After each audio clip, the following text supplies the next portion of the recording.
timing coming out now would make it looks good because it's coming out early enough.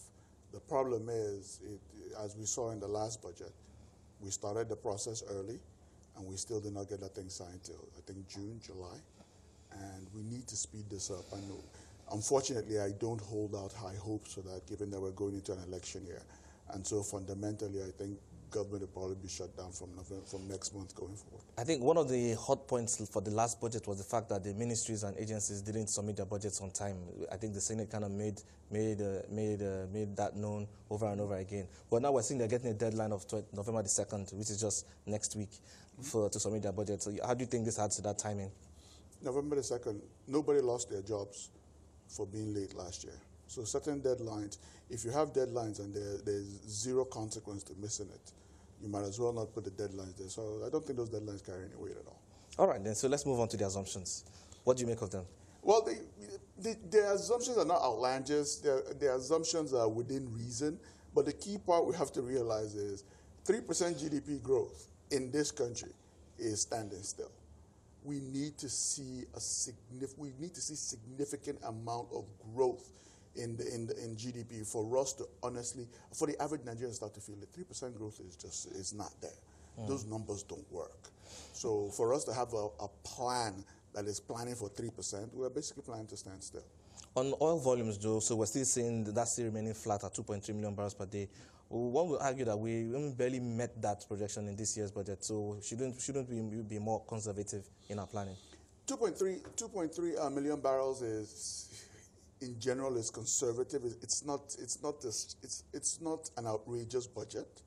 Now the question is, we didn't meet it this year. We know the reasons why we didn't meet it this year: the pipeline shutdowns, what have you. Have we done things and put things in place to make sure those things don't happen?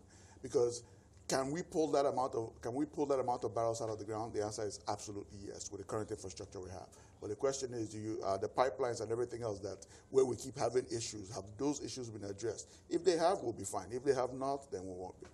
What about the projections for inflation?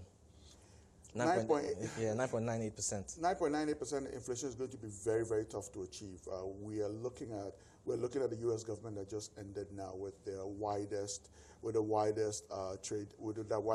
account deficit they've had in a very long time. So we're going to see interest rates which have already started to push up in the U.S. and the West. So we're going to see that should drive dollar strength.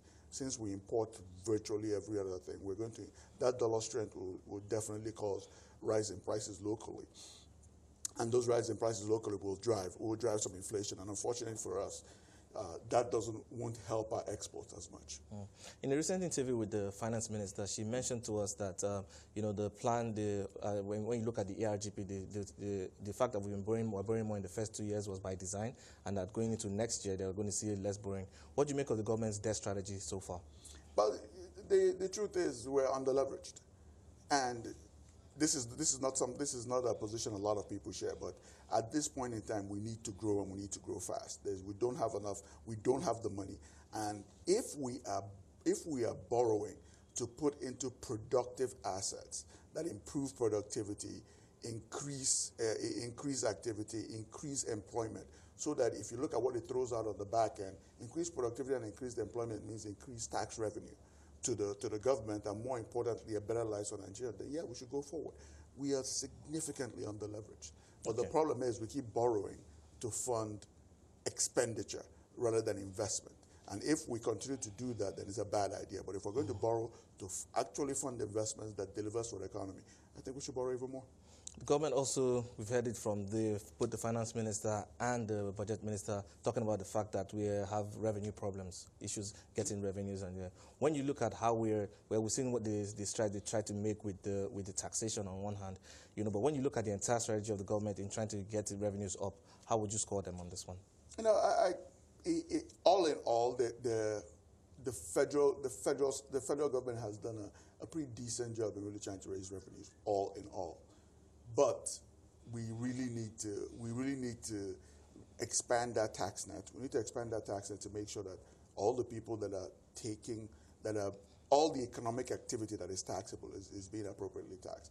I think the little thing about going after people to declare assets or what have you, those things look nice on paper, but what we really need to do is to build a system that appropriately meters what the economy is doing, and based on that metering of the economy can appropriately attach the taxes that are required to every single activity in this economy. Would you say with the traction you're seeing so far that we are getting ourselves set up to be a very globally competitive economy?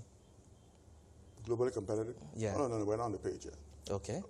Are we getting on track? Yeah, we're doing what we need to do to get to it, but we're a long way away from it. Before you can claim yourself to be a globally, look at it this way. To say I am a globally competitive economy, that means what you're saying is the average investor does not care about coming to you or going to Ghana or coming to you or going to Sweden. That's when you're a globally competitive economy. We're nowhere close to that. Now, that being said, there are steps that are being taken, and I would say what we're taking now are baby steps. We need major structural changes that need to happen, and that's the real hard work. And that hard work, you can't do it in the dying minutes of an administration, because these are changes that have to be made not just on the federal level, but on the state level and in the way both of them interact with each other. Because at the end of the day, anybody that's coming to invest in Nigeria, especially when they're going to invest directly into the economy, are going to interact with not only the federal government, but the state and local governments. So to make us, those three people have to come together and work in a manner that is almost seamless and invisible to an investor before we can start talking about being globally competitive. Finally, and very quickly, I'd like to speak to the human capital development angle of things. When you look at the size of the budget, and you look at how it is structured, do you think that we're going to move the needle for human capital with what we have on ground? In my humble opinion, I think the two largest areas of expense, of investment in any economy, especially one like ours, should be in healthcare and education, which it is not. We have a growing young population which we are not adequately training. So I don't think we're making it. It is clear that our education infrastructure is decaying. It is clear that we are now a net exporter of students to other West African countries, where if you go back 20, 25 years, we're actually a net importer.